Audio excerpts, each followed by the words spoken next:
कृषी मंत्री बनवा, मला या देशातल्या शेतकऱ्यांच्यासाठी काम करायला जास्त आवडेल. म्हणजे बाबासाहेब आंबेडकर एका जातीपुरती आपण म्हणू तर त्या जातीच्या कैक पलीकडे हे बाबासाहेब पोहोचलेले आहेत. हे तुम्हाला मला कधीतरी लक्षात आलं पाहिजे. आता अर्थशास्त्राच्या बाबतीत जर बाबासाहेब सांगायचे म्हटले तर अर्थशास्त्राच्या बाबतीत ही बाबासाहेबांची उंची फार मोठी आहे. आज 1 रुपया बरोबर किती डॉलर आपण ठरवतो. माझ्या माहितीने आता 85 रुपये आपले घालावे लागतात, त्यावेळी $1 तयार होतो. 1947 ला 1 रुपया बरोबर $1. पण त्या काळात एक कमिशन इंग्लंड मधून भारतात आलं. ते कमिशन ठरवत होतं किती डॉलर बरोबर किती रुपये करायचे. जगभरातले सगळे अर्थतज्ञ समोर बसलेले आहेत. प्रत्येकाने त्यांची मतं मांडली. सगळ्यांची मतं मांडून झाल्यानंतर एकमेव अर्थतज्ञ बसले. त्या अर्थतज्ञाचं नाव होतं डॉक्टर बाबासाहेब आंबेडकर. बाबासाहेब काही बोललेच नाहीत आणि त्या कमिशनच्या अध्यक्षाला प्रश्न पडला, अरे बाबा सगळ्यांनी त्यांची मतं मांडली, ती मतं मांडल्यानंतर एकमेव अर्थतज्ञ राहिलेले आहेत. बाबासाहेबांनी ते कमिशनचे अध्यक्ष म्हटले, बाबासाहेब सगळ्यांनी त्यांची मतं मांडली, तुम्ही काय वेगळं बोलणार, राहू दे बोलायचं. त्यावेळी बाबासाहेब म्हटले, मी काही वेगळं बोलणार नाही आणि तुमच्या विषयाला पाहिजे ते मत सुद्धा मी मांडणार नाही, एक वाक्य फक्त बोलणार आहे म्हटलं. बाबासाहेब उठून उभा राहिलेले एवढंच बोलले, हे बघा आज जेवढे कोण या ठिकाणी आलेले आहेत, जेवढ्या जगातल्या सगळ्या अर्थतज्ञांनी त्यांची जी मतं मांडलेली आहेत, ती मतं मांडण्यासाठी जे संदर्भ वापरलेत ते संदर्भ ज्या पुस्तकांमधले आहेत त्या सगळ्या पुस्तकांचा मी लेखक आहे हे सांगायला मी उठलोय. त्या सभागृहात तब्बल 10 मिनिटं टाळ्या पडत होत्या. म्हणजे एवढी मोठी उंची. त्यावेळी त्या कमिशनच्या अध्यक्षाला कळलं, अरे एवढा मोठा प्रकांड पांडित्य विद्वान असलेला अर्थतज्ञ आपल्या या आजच्या मिटिंगला आलेला आहे. आणि बाबासाहेबांना ते म्हटले, अहो तुम्ही पाठीमागे का बसलाय, तुम्ही तर सगळ्यात पुढे येऊन बसायला पाहिजे, नव्हे तुम्ही तर माझ्या खुर्चीत असायला पाहिजे होता. अहो अमर्त्य सेन नावाचा नोबेल पुरस्कार मिळालेला अर्थतज्ञ असं म्हणतोय की अर्थशास्त्राच्या बाबतीत माझा बाप जर कोण असेल तर त्या बापाचं नाव डॉक्टर बाबासाहेब आंबेडकर. नोबेल पुरस्कार मिळालेला तो अमर्त्य सेन असं सांगतो.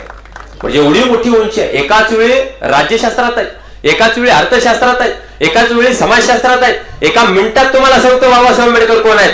या देशात जेवढे कोण अर्थतज्ञ झाले ना त्या सगळ्या अर्थतज्ञांना एका अर्थतज्ञाचा अभ्यास केल्याशिवाय पुढे जाता येत नाही. तो अर्थतज्ञ म्हणजे डॉक्टर बाबासाहेब आंबेडकर. या देशामध्ये जेवढे कोण कृषीतज्ञ झाले त्या सगळ्या कृषीतज्ञांना ज्यांच्या शेतीच्या पॉलिसीचा अभ्यास केल्याशिवाय पुढे जाता येत नाही तो कृषीतज्ञ म्हणजे डॉक्टर बाबासाहेब आंबेडकर. या देशामध्ये हजारो धर्मपंडित झाले पण त्या धर्मपंडितांनी जेवढे धर्मग्रंथ वाचलेले आहेत, अगदी कुराण, बायबल, गीतापासून गुरुग्रंथ साहिब पर्यंतचे सगळे धर्मग्रंथ ज्यांनी मनापासून वाचले चालले तो धर्मपंडित म्हणजे डॉक्टर बाबासाहेब आंबेडकर.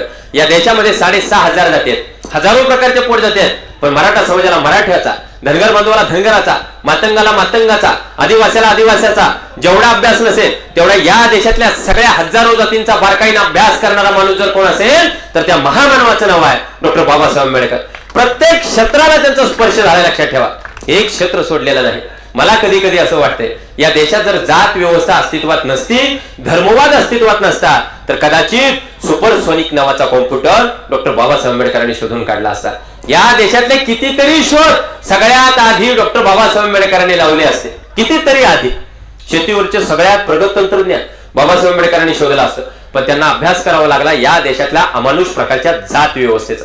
आणि म्हणून बाबासाहेब तुम्हा मला पचनी पडले नाहीत. बनसोडे नावाच्या एका लेखकाला मागच्या वर्षी पुस्तक लिहिले, त्या पुस्तकाचं नावच फार भयानक आहे. एखाद्यानं नाव वाचलं तर त्या लेखकाला शिवाय देते, पण त्या लेखकानं आत फार सुंदर लिहिले. पुस्तकाचं नाव असं आहे, बुद्ध महार झाला. किती भयानक वाटते ना. बुद्ध हे क्षत्रिय समाजातले, तलवारधारी समाजातले, बुद्ध तर देशाने स्वीकारला पाहिजे होते, मग बुद्ध नाकारले का गेले, कारण बुद्धांना बाबासाहेबांनी स्वीकारलं. बाबासाहेबांनी स्वीकारलं विटाळ झालं असं अनेकांना वाटायला लागलं. म्हणजे बुद्ध म्हणजे बाबासाहेब बौद्ध झाले याच्यापेक्षा बुद्ध महार झाला अशा प्रकारची एक कृती या देशात दिसायला लागली. विचारधारा तशी दिसत नसली तर कृती या देशामध्ये तशी दिसायला लागली. एक लक्षात ठेवा, बुद्ध तुम्हा आम्हाला नसा नसात पेरावे लागतील, बुद्ध तुम्हा आम्हाला काळजात पेरावे लागतील. बुद्धांची विचारधारा या देशाला प्रत्येकाला इथं सांगावी लागेल, कारण या देशातला कुठलाही राष्ट्रपती असेल, पंतप्रधान असेल, या देशात युद्ध पाहिजे असं म्हणत असेल, बाहेरच्या देशात गेल्यानंतर एखाद्या राष्ट्रपतीच्या स्वाधीन तुम्हाला बुद्धच करावा लागतो, त्याच्याशिवाय तुम्हाला तुमच्या देशाची ओळख सांगता येत नाही. म्हणून आम्हाला वारंवार बुद्ध, वर्धमान महावीर, बसवेश्वर, छत्रपती शिवाजी महाराज, छत्रपती संभाजी महाराज या सगळ्या विचारधारांकडे वळावं लागेल. राजा उमाजी नाईक हा तर विषय अलीकडे फार मला वाटतं टाळला गेला. अहो उमाजी नाईक, मला वाटतं कधी कधी उमाजी नाईकांचा विषय बाबासाहेब आंबेडकरांना वेळ असता तर उमाजी नाईकांच्यावर सुद्धा प्रचंड लेखन झालं असतं, प्रचंड लेखन झालं असतं. इकडे आता एक समाधी मला सांगा तुमच्या बाजूलाच आहे ना, बालोरगड, किती जण तिथं जातात सांगा? कुणी जात नाही. मी बघितलं साहेब, लग्न झालेली जोडपी येतात, मी बघत बसलो होतो समोर बहिर्जी नाईकांची एवढी समाधी बांधलिंग मंदिर, आज जातात, दर्शन घेतात, बाहेर येतात. कोणाची समाधी आहे? बायको नवऱ्याला विचारते, नवरा बायकोला विचारते समाधी कोणाची. मग त्यांच्या संग कोणीतरी 150 शाना गाईड आलेला असतो. तो गाईड सांगतो, अहो ही समाधी एका नायकाची आणि ही नाईक लय मोठा माणूस होता. झालं, संपला इतिहास, चला पुढे जाऊया म्हणतात. दर्शन काही त्यांना माहित. म्हणजे हा इतिहास तुम्ही आम्ही कधीतरी कळून घेतला पाहिजे. मुळात बहिर्जी नाईकांची जी समाधी आहे, बहिर्जी नाईकांचा शत्रू पाठीमागे लागल्यानंतर तिथं पळता पळता मृत्यू झाला म्हणून बहिर्जी नाईकांची समाधी. नाही तर बहिर्जी नाईक कोण आहे? हे हेनरी ऑक्झेंडा नावाच्या एका ब्रिटिश अधिकाऱ्याला आणि छत्रपती शिवाजी महाराजांना दोघांना सोडून कुणालाच इतिहासात कळले नाही. गुप्तहेर खात्याचे प्रमुख म्हणून इतिहासच गुप्त ठेवलाय राव. इतिहासच गुप्त आम्हाला कळूनच दिला नाही कधी. स्वराज्याचा तिसरा नेत्र आम्हाला कळायला पाहिजे होत. पण बाबासाहेब आंबेडकरांना वेळ असता तर निश्चितपणानं त्यांचा इतिहास लिहिला गेला असता. दुसरी फार महत्वाची गोष्ट तुम्हाला सांगतो, छत्रपती संभाजी महाराजांना जे सलग 150 वर्ष बदनाम केलं ना, ते बदनाम करायचं षडयंत्र सुद्धा हाणून पाडलं असतं बाबासाहेबांनी, जर बाबासाहेबांना त्यातनं वेळ मिळाला असता. साधी गोष्ट सांगतो, रायगडावर राज्याभिषेक चालू आहे. राज्याभिषेकाच्या वेळी अपमान झाल्यानंतर रायगडावर अपमान चालू आहे. छत्रपती शिवाजी महाराजांच्या अपमानाचा बदला संविधानाच्या माध्यमातून घेणारा त्यांचा निष्ठावंत मावळा या देशात जर कोण असेल ना, तर त्यांचं नाव आहे डॉक्टर बाबासाहेब आंबेडकर. लक्षात ठेवा. पहिल्यांदा बदला कुठं जाळले? मनुस्मृती कुठे जाळली?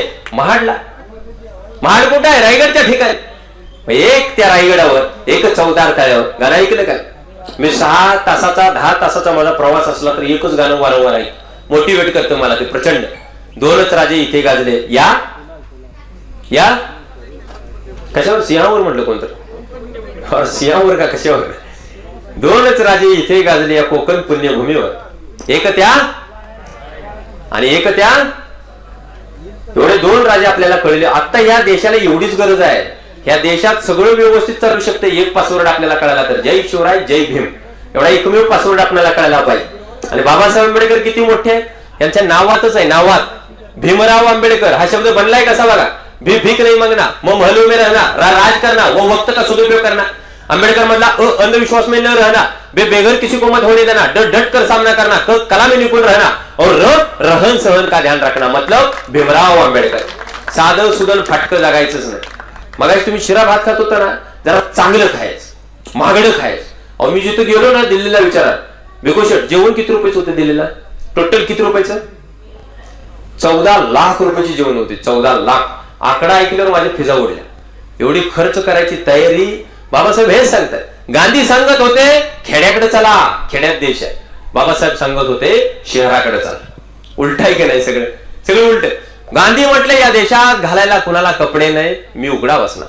बाबासाहेब म्हटले खायला अन्न नसलं तरी चालेल, चांगली चकचकीतच कपडे घालायची, पोटच अंगावरती असला पाहिजे.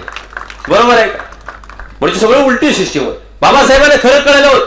अहो बाबासाहेब गोलमेज परिषद पार करून आले आणि गांधींना भेटायला गेले. गांधींना भेटायला गेल्यावर गांधी असे बसले होते तक्क्याला रेलून. त्यावेळी गांधींना बाबासाहेबांना समोर बघितलं. गांधी म्हटले अहो बाबासाहेब तुम्ही लंडनला गोलमेज परिषदेला गेला, तुमची प्रकृती ठीक नव्हती, आजारी पडला होता असं मी ऐकले, खरं आहे का?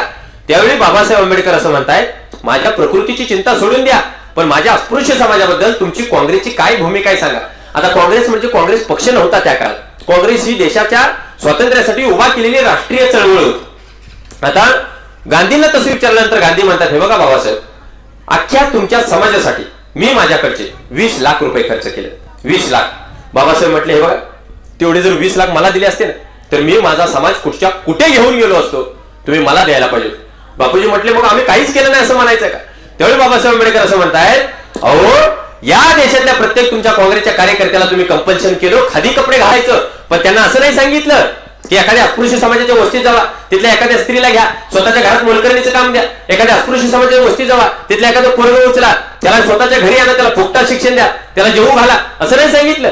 उलट त्यांना सांगितलं खादी कपडे घाला. तुम्ही कुठं अस्पृश्यता निर्मूलन करताय बापूजी? तुम्ही काय तर थापा मारायचं काम करताय. त्यावेळी गांधी म्हणताय बाबासाहेब हा देश तुमचाच आहे, एवढं तापू नका, एवढं ओरडू नका. त्यावेळी बाबासाहेब म्हणतायत अहो बापूजी कुणाचा देश, कुठली मायभूमी? ज्या मायभूमीवर हजारो वर्ष कोल्या कुत्र्यांना माथा टेकायला जागा दिली त्याच मायभूमीवर आमच्यासारख्या जिवंत हाडामासाच्या माणसांना साधा पाय ठेवायला तुम्ही जागा शिल्लक ठेवली नाही. कुणाच्या मायभूमीबद्दल बोलताय? बापूजी म्हटले अजिबात एवढं तुम्ही तापू नका, तुमच्या फक्त राखीव जागांना माझा विरोध आहे, जो पुणे करार तुम्ही वाचलाय ना त्याच्याबद्दल. मग बाबासाहेब म्हटले बरं झालं तुम्ही तुमच्या मनातली मळमळ सगळी ओकून टाकली. येतो मी असं सांगून बाबासाहेब आंबेडकर तिथून निघून गेले. गांधींच्या बाजूला एक प्रभाशंकर पट्टणी नावाचा माणूस बसलाय आणि गांधी त्या प्रभाशंकरला म्हणतात, प्रभाशंकर खरं सांगू का, माझ्या उभ्या आयुष्यात एवढा विद्वान आणि एवढा हुशार ब्राह्मण मी बघितला नाही रे. तो प्रभाशंकर बापूजींना म्हणतोय, बापूजी तुमचा जरा गैरसमज होतो. मगापासून 2-2.5 तास तुमच्याबरोबर वाद घालत असलेला तो व्यक्ती ब्राह्मण नाही, तो जन्मानं अस्पृश्य आहे. तो गांधींना कळायचं बंद झालं. गांधी म्हटलं, अरे माझ्या बरोबर वाद घालणारा एवढा हुशार, एवढा विद्वान, एवढा प्रकांड पंडित असलेला हा माणूस अस्पृश्य समाजातला कसं काय? खरं सांगतो तुला प्रभाशंकर, या माणसाशी 2 हात करणं वाटतं तितकं सोपं नाही. कोण सांगतंय? राष्ट्रपिता म्हणून आपण ज्यांना ओळखतो ते गांधी असं सांगतायत. आज गांधींच्या विरोधात काही स्टेटमेंट येत आहेत, तर त्यांना माझं सांगणं आहे, गांधींचा ज्यावेळी मृत्यू झालाय ना त्यावेळी बाबासाहेब आंबेडकर काठी टेकत टेकत गांधींच्या अंत्यविधीला गेले आणि तिथं बाबासाहेबांचं एक स्टेटमेंट आहे, माझा बाप गेल्यानंतर मी जितकं रडलो नाही ना तितकं गांधींच्या झाल्यानंतर रडलो. गांधी या देशामध्ये कळले एका महामानवाला, त्या महामानवाचं नाव आहे बाबासाहेब आंबेडकर आणि बाबासाहेब त्या काळात कळले एका व्यक्तीला, त्या व्यक्तीचं नाव आहे महात्मा गांधी. म्हणजे मतभेद भरपूर आहेत. गांधी अनेक ठिकाणी चुकले हे मलाही मान्य, निश्चितपणाने चुकलेले, पण गांधी त्यांच्या आयुष्याच्या उत्तरार्धात बदलत गेलेत, स्वतःला बदलवत गेलेत. हे मी म्हणत नाही, स्वतः डॉक्टर बाबासाहेब आंबेडकरांचं हे स्टेटमेंट आहे की गांधींनी स्वतःच्या उत्तर आयुष्यामध्ये स्वतःला बरंच बदललेलं आहे. कदाचित गांधी जर अस्पृश्य समाजात जन्माला आले असते, त्यांनाही ते चटके बसले असते, तर लवकर गांधी बदलले असते. म्हणजे या देशातल्या प्रत्येक जातीसाठी, प्रत्येक धर्मासाठी बाबासाहेबांचं योगदान आहे. आज एक व्हिडिओ प्रचंड फिरतोय, बघितलंय का तुम्ही? बरोबर मला वाटतं एक 20 दिवस झाले प्रचंड फिरतोय व्हिडिओ. तुम्ही जर मोबाईल वापरत असाल तर तुम्ही बघितला असेल. असा भंडारा लावलाय कपडाला, कोल्हापुरातनं तो व्हिडिओ आलाय बघा. हा, बिरदेव डोने IPS झाला. ते IPS झालं आणि मला रील एक बघायला मिळाली. मी बसलो आमच्या चुलत्यांच्या जवळ आणि आमच्या चुलत्यांचा मुलगा MPSCचा अभ्यास करते. ते असं समोर अशी बातमी बघितली. बातमी द्यायला सुद्धा कोण माहित आहे का? ज्ञानदा कदम, माहित आहे ना, ABP माझाची ज्ञानदा कदम. आणि ABP माझाची ज्ञानदा कदम अशी स्पीड मध्ये बोलत होती. आता ती सगळ्यात मोठी ब्रेकिंग न्यूज, कोल्हापूर जिल्ह्यातला धनगर समाजाचा मेंढपाळाचा मुलगा झाला IPS असं म्हटल्यावर आमच्या चुलत्याचं डोकं फिरलं. ते उठलं बुटाने मारायला लागलो पुतण्याला, त्या म्हणजे आमच्या चुलत बाबा, तू काय करतोस, तू काय करतोस. ती बातमी लावायला सुद्धा भ्या वाटायला लागली. बिरदेव डोने आज IPS झाला आणि मुस्लिम समाजाची आदिबा नावाची मुलगी महाराष्ट्रातली पहिली IPS झाली. हे दोन्ही जर IPS कोणामुळे झाले असतील तर त्यांच्यावर एकमेव कृपा आहे, ती महामानव डॉक्टर बाबासाहेब आंबेडकरांच्या. लक्षात ठेवा, झालेच नसते त्याशिवाय. संविधानाच्या माध्यमातून 16व्या कलमात आरक्षण दिलं, आरक्षणाच्या माध्यमातून ते तिथपर्यंत जाऊ शकले. त्यामुळे बिरदेव डोनेचे जेवढे व्हिडिओ फिरले ना त्यात कुठंच त्यांनी ओव्यांचा कार्यक्रम लावला नाही. बघा तुम्ही, त्याच्यात एकच गाणं आम्हाला बघायला मिळतं. कुठलं गाणं आहे माहिती आहे?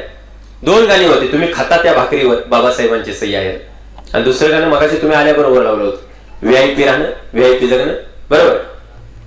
ही 2 गाणी बाबासाहेब आंबेडकरांची त्याच्या व्हिडिओच्या पाठीमागच्या बाजूला आहे. त्यावेळी महाराष्ट्रातल्या धनगर समाजाच्या कुठल्याच माणसाला असं नाही वाटलं अरे आपलं पोरग झाले IPS, मग बाबासाहेबांची गाणी लावायची गरज काय. त्यांनाही मान्य आहे, या देशातल्या प्रत्येक जाती धर्मातल्या माणसाला मान्य आहे की बाबासाहेब आंबेडकरांनी या देशातल्या प्रत्येक माणसासाठी काम केलं, स्त्रियांसाठी, या देशातल्या प्रत्येक जाती धर्मातल्या स्त्रीसाठी काम.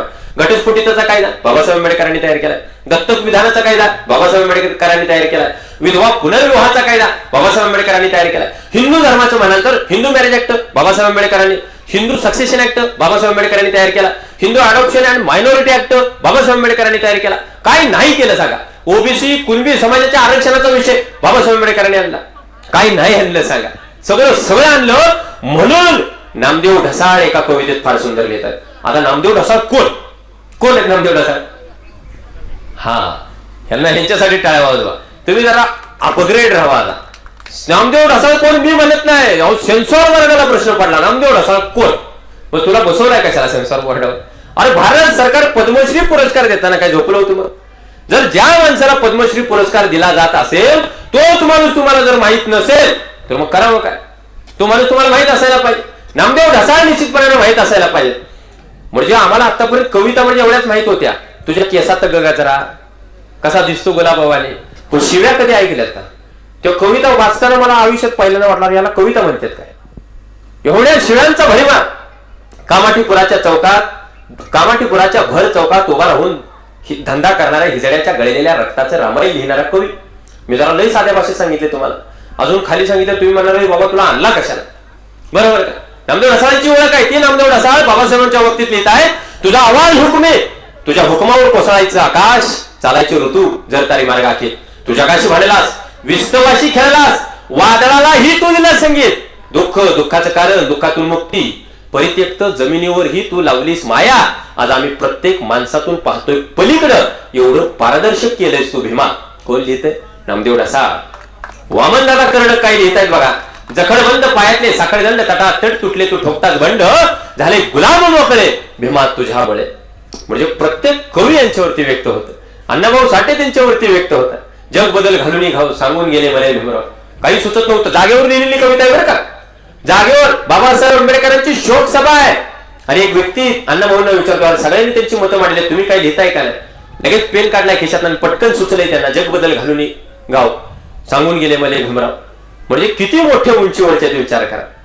मी तुम्हाला काय सांगतोय, 12वी नंतर पहिल्यांदा मला पहिले कळलं, बाबासाहेबांचे चरित्र हातात घेतल्यानंतर बाबासाहेबांची उंची एवढ्या मोठ्यावर आहे, म्हणजे जगाने ज्यांना मान्य केलं, जगाने, आणि आकाशातल्या चमकत्या ताऱ्याला जर त्यांचं नाव दिलं जात असेल तर बाबासाहेब आंबेडकरांसारखी विद्वत्ता आहे जगाच्या पटीवर दुसरी कुठली नाही. एक केशवसूत नावाचा कवी असं लिहितोय, जगाचा आकार केवढा तर ज्याच्या त्याच्या डोक्या एवढा. मग जग केवढं, जरंडी गाव केवढं तर प्रत्येकाला जेवढं कळते तेवढंच. एखाद्याने एखादी गल्ली बघितली नसेल त्याला काही गाव कळणार नाही. मग एका पोराने मला विचारलं, म्हटला जगाचा आकार केवढा ज्याच्या त्याच्या डोक्या एवढा असं जर असेल तर मग जगाचा आकार नेमका म्हणायचा केवढा? मी त्याला म्हटलं, जगाचा आकार केवढा ज्याच्या त्याच्या डोक्या एवढा नाही तर जगाचा आकार केवढा बाबासाहेबांच्या डोक्या एवढा. बाबासाहेब आंबेडकरांना अख्ख्या जगाचं आकलन झालंय. अहो, गांधी जेव्हा दक्षिण आफ्रिकेत इकडे आले तेव्हा गोपाळकृष्ण गोखले त्यांना सांगतायत, गांधी तुम्ही सगळा देश फिरून घ्या मग तुम्हाला देश कळेल, पण मी तुम्हाला जाताना सांगतो, आता मी काही लय मोठा माणूस असं नाही, पण मी तुम्हाला सांगतो देश केवढा आहे हे जर माहित करून घ्यायचं असेल तर फक्त बाबासाहेब आंबेडकरांचं एखादं चरित्र वाचा, तुम्हाला देशाचं आकलन झाल्याशिवाय राहणार नाही. देशाचं आकलन त्या काळात छत्रपती शिवाजी महाराज सांगतायत, अहत तंजावर तहत पेशावर. तंजावर कुठे आहे? तामिळनाडूत. पेशावर कुठे आहे? पाकिस्तानात. इथपर्यंत मुलूक पादाक्रांत करायचा आहे. बाबासाहेब आंबेडकरांनी संविधानाच्या माध्यमातून अख्खा देश एकत्रित आणला. म्हणजे हजारो वर्षांपूर्वीच्या सगळ्या महापुरुषांची स्वप्न साकारायचं काम संविधानाच्या माध्यमातून डॉक्टर बाबासाहेब आंबेडकरांनी जर केलं असेल तर बाबासाहेब आंबेडकर तुम्हाला आम्हाला निश्चितपणे कळवून घेण्याची गरज आहे. दुर्दैव फक्त एवढा आहे की बाबासाहेब फक्त बौद्ध धर्माचे, बाबासाहेब बौद्ध धर्माचे, बाबासाहेब एका विशिष्ट जातीतले, म्हणून बाबासाहेब आम्हाला कळवून घ्यायची नाही असं सांगणारी काही माणसं या ठिकाणी आहेत. म्हणून मी तुम्हाला आल्याबरोबर सांगितलं, मी नासकी आंबे खाल्लेले नसल्यामुळं पाटील नावाच्या माणसाला बाबासाहेब व्यवस्थित कळत आहे. कुणाकुणाला आवडत आहे सांगा, नासकी आंबे कुणाकुणाला आवडत आहे?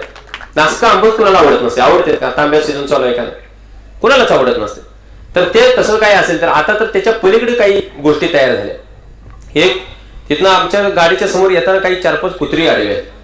कुत्र म्हणजे खरोखरच म्हणतोय बरं का, नाही तुम्ही म्हणाला काहीतरी उपाधी देते का असं, तर ते आम्ही गाडी थांबवली का तर परवा ते एक ठिकाणी जाताना इकडे आष्ट्याला जाताना एका कुत्र्याचा पाय असा कट झाला.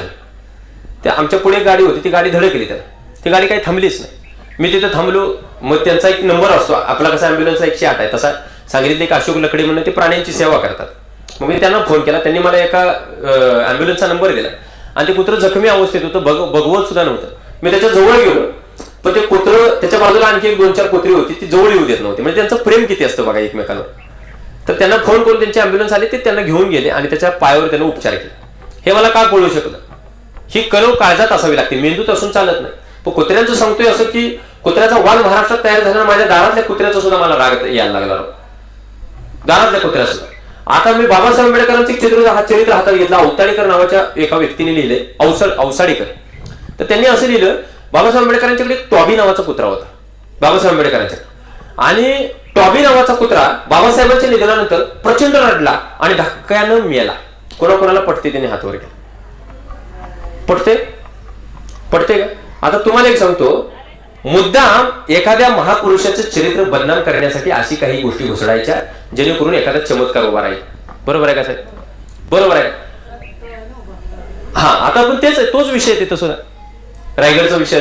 एक साधा विषय तुम्हाला सांगतो, हा माणसांवर प्रेम करणारा माणूस आहे. माणसांवर या देशात भूतदया शिकवली गेली. सगळ्या प्राणी मात्रांवर, अगदी चिलटांवर सुद्धा दया करा, पण एखाद्या विशिष्ट जातीत जन्मलेल्या माणसावर दया करू नका.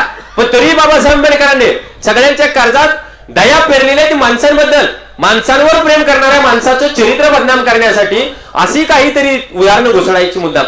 पुन्हा दुसरा एक त्यांच्या चरित्रात, तो टॉबी नावाचा सोडून दुसरा एक आहे, त्याचं नाव मला आता आठवत नाही, हिल का हिची नावाचा तो. तर बाबासाहेब आंबेडकर त्याच्यापासून लांब होते. बाबासाहेब आंबेडकरांना आठवण यायला लागली प्रचंड. आता बाबासाहेब आंबेडकरांच्या काही गोष्टी आहेत, हार्मोनियम वाजवायची, त्यांना प्रचंड बाकीचे छंद भरपूर होते, तर तेही आम्हाला माहित असायला पाहिजे. पण असे काही प्राणी घुसडून, प्राणी वाईटच नसतो जगातला कुठला, पण निदान बाबासाहेब आंबेडकरांच्या चरित्रातला मेन फोकस दुसरीकडे वळवण्यासाठी असं काहीतरी घुसडायचं. म्हणजे मध्यंतरी मी ऐकलं, एका IPS अधिकाऱ्याने सांगितलं होतं, अभ्यास करायला पाहिजे होता. पुण्यातनं संताजी घोरपडेंनी घोडा दिल्लीला 8 तासात नेला. मला काही कळेलच. अहो, पुण्यातनं दिल्लीला जायला विमानानं आम्हाला 2.5 तास लागले परवा. आणि म्हटलं जरा प्रवास चेक करूया तर 1150 किलोमीटरचा. अरे म्हटलं घोडा जगल का, असा मला प्रश्न पडला. मग मी जरा इतिहास वाचला, शिवचरित्र वाचायला घेतलं, तेव्हा कळलं होय ते 8 आकडा म्हणते ते बरोबर आहे, पण 8 तासात नव्हतं. त्या काळात वेळ प्रहरात मोजली जात होती. 8 प्रहरात नेला. एक प्रहर म्हणजे आताचे 3 तास, म्हणजे 24 तासात त्यानं घोडा तिकडे नेला. अरे म्हटलं हे सांगणार कोण, तू एवढं कशाला वाढवून सांगायला. मुद्दाम असा चमत्कार काहीतरी उभा करायचा आणि बाबासाहेब आंबेडकरांचं चरित्र बदनाम करत राहायचं, छत्रपती शिवाजी महाराजांचं चरित्र बदनाम करत राहायचं. विज्ञाननिष्ठ आम्ही असलो पाहिजे, बरोबर आहे का. जे डोळ्याने दिसतं त्याच्यावरती विश्वास ठेवला पाहिजे. कानात आणि डोळ्यात काही अंतर आहे का. तुमच्या गावात एखादा जर आलाय, आता मी भाषणाला आलो आणि समजा तासगावातनं फोन आला, कोण आले व्याख्यानाला, विक्रांत पाटील. अहो तिकडे शहाणा गेला का, काहीतरी वाद लावून जाईल, त्याला घालवा घराकडे. तुम्ही कानात ऐकलं तो इथं आलेल्या काळ कोणतरी सांगा तासगावातनं असा फोन आला. डोळ्यात आणि कानात काहीतरी अंतर असलं पाहिजे का.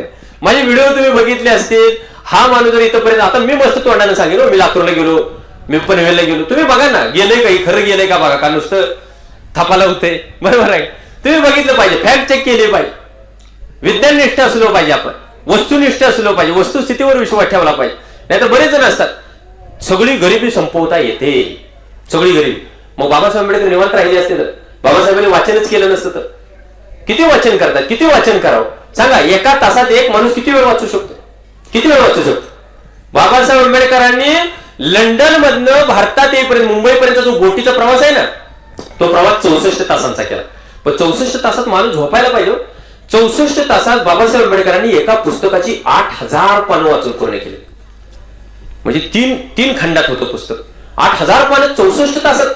तुम्ही म्हणाल लक्षात राहिलं का, विसरणे सिस्टीमच नव्हती तिथे.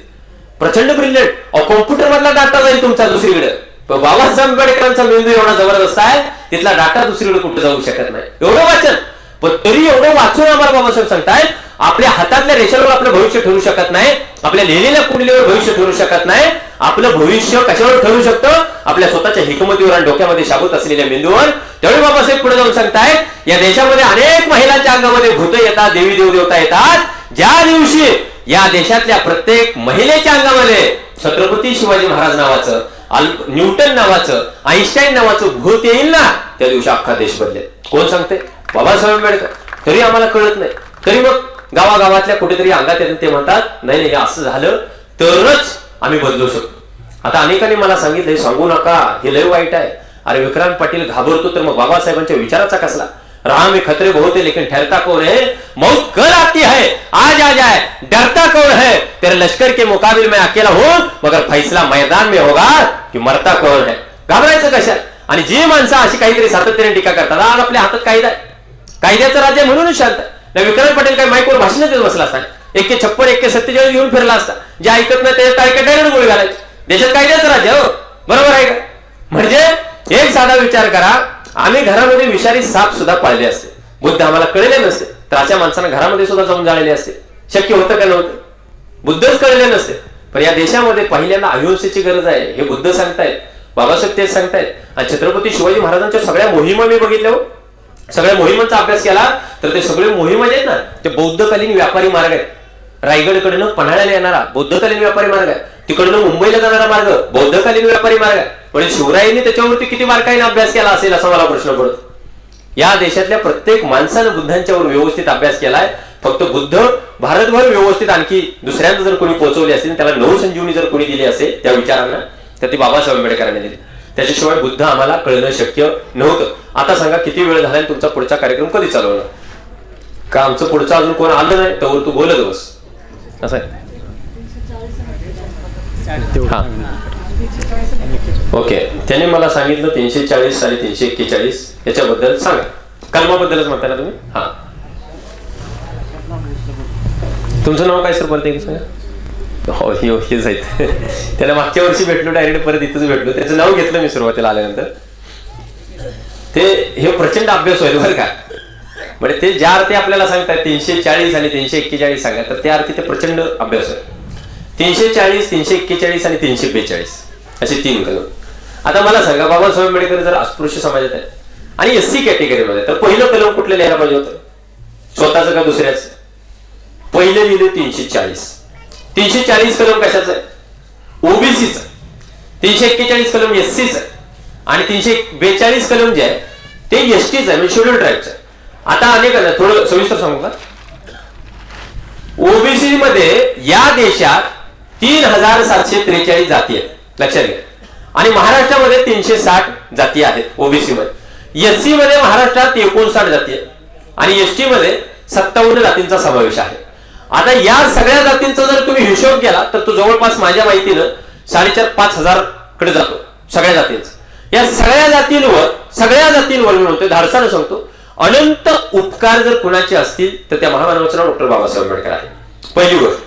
360 ज्या जाती आहेत महाराष्ट्रामध्ये, त्याच्यात मंडल आयोग आला 1990ला आरक्षणाचा. आता आरक्षणाचे जे कायदे चालू आहेत, आरक्षणाचा जो लढा चालू आहे आता पूर्ण महाराष्ट्रावर, मग मराठा समाजाचा असेल, धनगर समाजाचा असेल, रामोशी समाजाचा असेल, सगळे समाज आता आरक्षणासाठी जे म्हणत आहेत, त्या आरक्षणाची तरतूद पहिल्यांदा बाबासाहेबांनी दिलेली आहे. आता मी तुम्हाला एका गोष्टीची कबुली देतो, ती सांगितली पाहिजे. 1952ला बाबासाहेब आंबेडकर मराठा, कुणबी, ओबीसी समाजाला आरक्षण मिळालं पाहिजे. म्हणजे 340 नावाचं जे कलम आहे त्याच्याबद्दल तुम्हाला सांगतो, त्याच्यासाठी राजीनामा देत आहे आणि संविधानाचा एक कलम लिहित आहे. 340 नावाचं कलम लिहायचं बाबासाहेबांचं चालू आहे. त्यावेळी त्यांना भेटायला गेले पंजाबराव देशमुख, जे मराठा समाजातले आहेत. पंजाबराव देशमुख भेटायला गेले. पंजाबराव देशमुखांनी बाबासाहेबांना विचारलं, बाबासाहेब तुम्ही माझ्या समाजासाठी काही केलंय का नाही, का सगळं तुमच्यासाठी केलंय? त्यावेळी बाबासाहेब म्हटले, या बरं झालं मी 340 नावाचं कलम लिहित बसलो, जे ओबीसीचं आहे, या समाजासाठी आरक्षण मिळालं पाहिजे, माझी भूमिका आहे. पंजाबराव देशमुखांच्या डोळ्यात पाणी आलं. ज्या माणसाचा रक्ताचा सुद्धा माझा संबंध नाही, तो माणूस माझ्या समाजाचा एवढा विचार करतोय. 340 नावाचा तो ड्राफ्ट हातात घेतला पंजाबराव देशमुखांनी, अख्खा महाराष्ट्र पिंजून काढलाय त्या काळात आणि स्वतःच्या सगळ्या समाजाला, मराठा, कुणबी समाजाला पटवून देत आहेत की बाबासाहेब आंबेडकर नावाच्या व्यक्तीनं आपल्यासाठी 340 कलम लिहिलंय. दुर्दैवानं त्या काळात ती गरज वाटली नाही. नंतर 2016-17 साली मोर्चे निघायला लागले. मलाही गरज वाटायला लागली, अरे आपल्या समाजाला आरक्षण असायला पाहिजे होतं. आणि मग वाचता वाचता लक्षात आलं, बाबासाहेबांनी तर दिलंच होतं त्यावेळी, पण ते घ्यायची तसदी दाखवली नाही. बऱ्यापैकी सगळं होतं. सोशली कसा बॅकवर्ड आहे हे आता कोर्टाला पटवून द्यावं लागतंय. इतर मागासवर्ग आयोगाचा अहवाल कितीतरी दिवसांनी येतो. एकदा ESBC, एकदा SEBC, याचा बाबतो त्याचा बाबतो. किती वर्ष चालू 2016-17 पासून, म्हणजे गंडवण्याची सगळी सिस्टीम चालू झाली.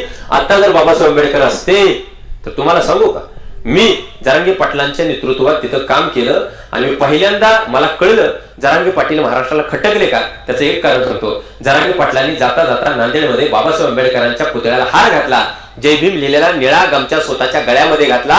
तिथून पुढे जाताना एका दर्ग्यामध्ये दर्शन घेतलं, म्हणून जरांगे पाटील खटकले. आणि महाराष्ट्रातला बऱ्यापैकी समाज असा आजूबाजूला जायला लागला, अस्ताव्यस्त व्हायला लागला. त्यावेळी मी काही व्हिडिओ केले. अरे या देशात एका मराठा समाजाच्या नेतृत्वाला पहिल्यांदा आरक्षण देणारे डॉक्टर बाबासाहेब आंबेडकर कळतायत, पण तरी ते कळवून घ्यायचे नाही. आता दुर्दैवानं परत ते आंदोलन तिसरीकडे जायला लागलं. तो भाग वेगळा. थिंक टँक ज्याला म्हणतात, विचारवंतांची टीम आजूबाजूला असणं हे फार महत्वाचं आहे. पण बाबासाहेब आंबेडकरांनी 340 नावाचं कलम, त्याच्यानंतर 341 SC, त्याच्यात 59 कास्ट आहे. आता त्याच्यातलं एक तुम्हाला दुर्दैव सांगतो. समाज कल्याणला हॉस्टेलला आमच्या कवटेमंकाळच्या एका मित्राला ऍडमिशन घ्यायचं म्हणून मी तिथे गेलो आणि तो होता चर्मकार समाजाचा. त्याला ऍडमिशन घेताना असं लक्षात आलं, ते म्हटले तुझे मार्क 67 आहे. तर तो म्हटला हो. तर म्हटला 66% वाल्याला सर तुम्ही ऍडमिशन दिले, मला का दिलं नाही? 2% माझ्यापेक्षा कमी आहेत त्याला. तर त्यांनी सांगितलं, अरे 59 कास्ट आहेत आणि त्याच्यापैकी मध्ये प्राधान्यानं द्यावं लागतं. पहिला या कास्टला, दुसऱ्यांदा ह्या कास्टला, तिसऱ्यांदा ह्या, चौथ्यांदा ह्या. मी बघितलं त्याच्यामध्ये बौद्ध जो आहे त्याला फार खाली. म्हणजे ज्या व्यक्तीनं सगळ्यांना आरक्षण दिलंय त्यांनी स्वतःचा समाज पाठीमागे ठेवलाय. किती मोठी गोष्ट आहे बघा. म्हणजे सगळे पुढे गेले पाहिजेत. ते लोक होते वेगळे, घाईचे गेले पुढे. मी मात्र थांबून पाहतो मागे किती जण राहिले, मागे किती माणसं राहिलेत हे ओळखून पाहणारा महामानव डॉक्टर बाबासाहेब आंबेडकर. मला सांगा काही शक्य नव्हतं त्यांना. ICS परीक्षा त्या काळात जर उत्तीर्ण झाले असते, इंडियन सिव्हिल सर्व्हिस, आता नाही ती परीक्षा, आता त्याचे 3 भाग केले, IAS, IPS आणि IFS. त्या काळात जर इंडियन सिव्हिल सर्व्हिस झाली असते आणि तिथनं जर इंग्लंडमध्ये गेले असते, स्थिरावले असते, पुढच्या सगळ्या पिढ्या तिथं असत्या. पण रक्त किती शुद्ध आहे बघा. आता तुम्ही म्हणाल, तुम्हाला काही जणांना मान्य नसेल, पण किती किती धागा शुद्ध. बाबासाहेबांचा विचार ठीक आहे ना, आपल्या बापाने ते केलं ठीक आहे, पण आज्याने केलं, आता आपण कशाला करायचं असा विचार डोक्यात आला असता. पण प्रकाश आंबेडकर परत त्याच वाटेवरती चालतात, ते सुजात आंबेडकर परत त्याच वाटेवर चालतात. ही फार मोठी गोष्ट आहे, ऐका नाही सगळं. त्याच वाटेवरती जर ते चालत असतील, ते विचार सोडत नसतील, तर फार मोठी गोष्ट आहे. म्हणजे महापुरुषांचा विचार रक्तातनं पुढे जातो हे फार दुर्मिळ आहे, आणि त्याच्यामध्ये बाबासाहेब आंबेडकरांचं नाव निश्चितपणाने घ्यावं लागतं. म्हणून तुमच्या सगळ्यांचा जरा आवाज मला चेक करायचा आहे, याच्यापेक्षा काही वेगळं नाही ना. तुमच्या सगळ्यांचा आवाज एकदा चेक करूया का? आता पुढचा कार्यक्रम आहे का नाही तर आहे ना. हा, आता पुढचा सगळा तुमचा आवाज एकदा चेक करूया, आहे का तयार? एकदा दोन्ही हात नुसते असे वर करा, असे वर करा दोन्ही हात. हात वर होतेत का बघा, का तार वाटले आहेत का? व्यवस्थित आहेत ना हात? हा, दोन लय बिचारे भारी झोपलेत बघा ते. असा असा हात वर करा. हा, केला का वर? हा, आता मी सांगतो तेवढ्या घोषणा फक्त तुम्ही द्यायच्या. छत्रपती शिवाजी महाराज की, छत्रपती संभाजी महाराज की, डॉक्टर बाबासाहेब आंबेडकरांचा. शेवटची घोषणा फार मोठी आहे, ती तुम्ही तसंच हात ठेवायची वर, तसेच तुम्ही फक्त 2 वेळा म्हणायचं, जय भीम जय भीम. काय म्हणायचं? जय भीम जय भीम, एवढंच म्हणायचं. जय जय जय जय जय भीम. स्टेजवरच आवाज येतो, इकडनं कुठून येते हे म्हणणार, हा ही म्हणते म्हणू दे, आपण नुसतं असं करा. तिला भारी करत होते आता असं तोंड बंद ठेवून, आणि घोषणा इथनं चालू होते. आणि घोषणा पण तोंड जोरात येऊ दे की, जय जय जय जय जय भीम. आता तुम्ही जरा थांबा स्टेजवरची, हे आवाज खालनं अजिबात येतच नाही, महिलांच्या नंतर अजिबातच येत नाही. आणि ते पाठीमागे जेवढे बसले ना त्या दादांचा पण एकदा जोरात आवाज येऊ द्या, मगच मी थांबणार ना, मी काही थांबत नसतो. जय जय जय जय जय भीम, जय जय जय जय जय भीम. तिकडचा आवाज जोरात आला, ह्यांचा पण जोरात आला बघा, एकट्याचाच. आता ही मधला घोळा काय. आता तुम्हाला विनंती आहे बरं का माता भगिनींना, आज मी तुम्हाला सुरुवातीला सांगितलं इथपर्यंत येऊ शकलाय ते फक्त बाबासाहेब आंबेडकरांच्यामुळे. आणि मगाशी मी तुम्हाला जे सांगितलं, गौतमी पाटील महाराष्ट्रभर डान्स करत फिरते, तिला कळत नसेल कदाचित, पण ते बाबासाहेब आंबेडकरांच्यामुळे. सायली पाटील डान्स करत फिरते, हिंदवी पाटील डान्स करते, बुक्की टेंबुळ म्हणत तो सूरज चव्हाण तो बिग बॉसचा विजेता होतो, तो घरातनं कधी काळी बाहेर पडू शकला नसता जर बाबासाहेब आंबेडकर झाले नसते तर. लक्षात ठेवा, जेवढं काय व्हायला लागले तेवढे याच्यामुळे. आणि पटवून देऊ शकतो त्यांना, ते कसं काय म्हटलं तर पटवून देऊ शकतो त्यांना. त्यामुळे आवाज एकदा जोरदार आला पाहिजे. जय जय जय जय जय भीम, जय जय जय जय जय भीम. तू मेलास तरी आम्ही काही ओरडत नसतो, बरोबर आहे. तर जगाच्या पाठीवरच्या तमाम शोषितांना ऊर्जित अवस्थेमध्ये आणणारा एक पासवर्ड आहे जय भीम. जगाच्या पाठीवरच्या तमाम झोपडीमध्ये राहणाऱ्या गरिबांना श्रीमंतीच्या दिशेने प्रवास चालू करायला लावणारा एक पासवर्ड आहे जय भीम. जगामध्ये अपयशाच्या भावनेमध्ये जगणाऱ्या, खचलेल्या पिचलेल्या भावनेमध्ये जगलेल्या प्रत्येक माणसासाठी एक यशाचा पासवर्ड आहे, त्याचं नाव आहे जय भीम. बाबू हरदास नावाच्या एका व्यक्तीने पहिल्यांदा जय भीम असं म्हटलं आणि मग तिथून जय भीम शब्द चालू झाला. हा जय भीम तुमच्या आमच्या काळात भविष्यात अगदी चंद्र सूर्य तारे असेपर्यंत कोरण्याची निश्चितपणाने गरज आहे. मला तुम्ही या ठिकाणी बोलावलं, माझं मगापासून अगदी ऐकून घेतलं, भरपेट तुम्ही जेवलेला आहात, ही सगळ्यात फार महत्वाची गोष्ट आहे. जेवला नसता तर कदाचित ऐकलं नसतं. आणि लई जोरात जेवलेले असल्यामुळे ही 2 वाघ झोपलेले आहेत आता, बरोबर आहे का?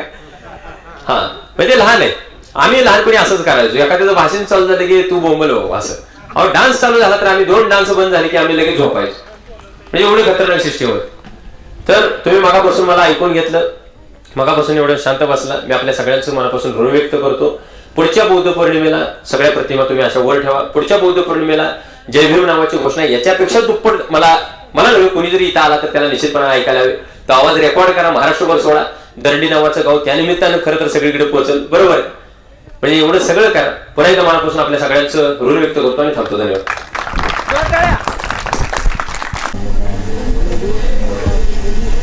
या ठिकाणी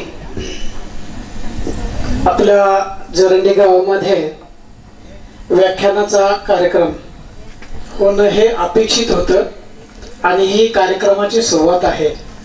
मी गेल्या काही दिवसापूर्वी या ठिकाणी येऊन मीटिंग घेऊन गेलेलो आहे, परंतु आपल्याला साचेबद्ध नियोजनबद्ध कार्यक्रमाची रूपरेषा कशी असायला पाहिजे त्याचा हा नमुना आहे.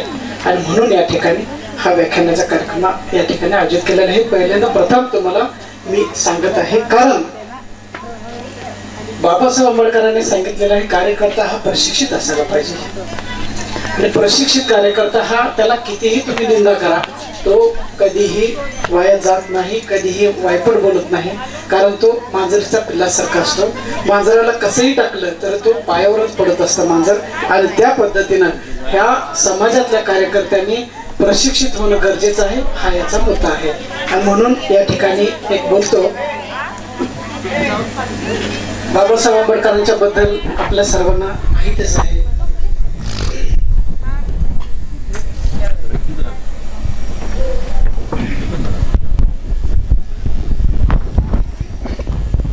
खूप मोठा या ठिकाणी कार्यक्रम होणार आहे, होत आहे.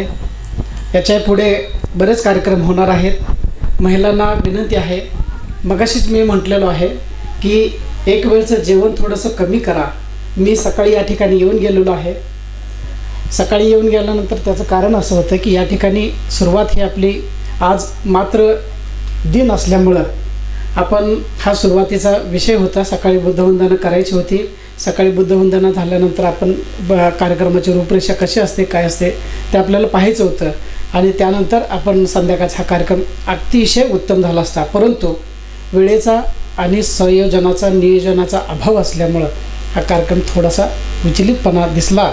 परंतु पुढच्या वेळेला अतिशय चांगल्या पद्धतीने कार्यकर्त्यांनी प्रशिक्षित व्हावं या ठिकाणी आपल्याला विनंती करतो. आणि आमच्या विनंतीला मान देऊन आदरणीय आमचे मित्र विक्रमदादा पाटील हे मराठा समाजाचे आहेत हे आवर्जून सांगत असताना सुद्धा ते बाबासाहेब हे एवढ्या जोरात आणि ताकदीनं सांगतात. त्यांनी एकही घोट पाण्याचा पिलेला नाही. आम्ही बाटली इथं ठेवलेली आहे, परंतु एकही घोट त्यांनी पाण्याचा पिलेला नाही. कारण पाणी हे काय असतं हे बाबासाहेबांनी सांगितलेलं आहे. पाणी आग विझवण्याचा नियम आहे, परंतु बाबासाहेबांनी पाण्याला आग लावलेली आहे.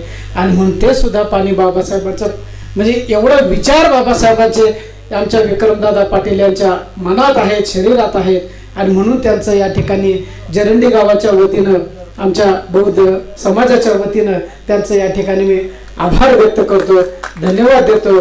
कारण असंच आम्हाला ज्या पद्धतीनं उद्बोधित केलेलं आहे त्याच पद्धतीनं येणाऱ्या काळामध्ये ग्रामपंचायतीमध्ये, प्रत्येक ग्रामपंचायतीमध्ये विक्रमदादा तुमचं हे व्याख्यान व्हायला पाहिजे आणि बौद्ध समाजानं त्या ठिकाणी ते आयोजित केलं पाहिजे, ही माझी खरी अपेक्षा आहे. आणि म्हणून मी तासगाव तालुक्याचा कार्यकर्ता आहे, तासगाव तालुक्यामध्ये राहत आहे. आपल्याला एक मोठी संधी देणार आहे, खूप मोठी संधी देणार आहे तासगाव शहरामध्ये. आणि त्या मीटिंगमध्ये किंवा त्या चर्चेमध्ये खूप मोठी मंडळी असणार आहेत. आणि म्हणून आपला सहभाग हे गरजेचं आहे. म्हणून या गावासाठी मी येत आहे. माझं गाव जरी जवळ असेल तर मी राहायला सावळजमध्ये आहे. मी एक व्यवसाय करतो. व्यवसाय करत असताना आपल्याला माहिती आहे पोटाचा प्रश्न खूप वेगळा असतो. आणि म्हणून पोटासाठी आपण काही करत असलो तरी चिमटा देणं हे बाबासाहेबांनी आपल्याला शिकवलेलं आहे. आणि म्हणून चिमटे काढायला शिका. कारण मी आता जर समजा इथे माईकवर बोलत असेल तर काही कोणतरी कोणाच्या कानामध्ये चिमटा मारत असणार आहे याची मला पूर्ण खात्री आहे. तरीसुद्धा मी बोलायचं थांबणार नाही. आणि म्हणून या ठिकाणी आपल्याला एक जाता जाता सांगतो बाबासाहेबांच्या बद्दल. बाबासाहेब काय होते, म्हणजे बाबासाहेबांच्या हातामध्ये काय होतं. आणि म्हणून बाबासाहेब या ठिकाणी येथे आलेले आहेत. दुनिया सारी खिलाफ थी, रास्ते पर चलने वालों की गद्दार थी. भीम हमारा किसी को डरा नहीं क्योंकि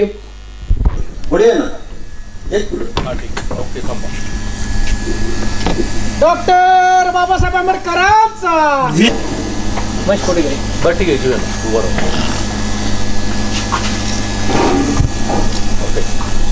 आता यानंतर हा पुढील जो कार्यक्रम साजरा होणार आहे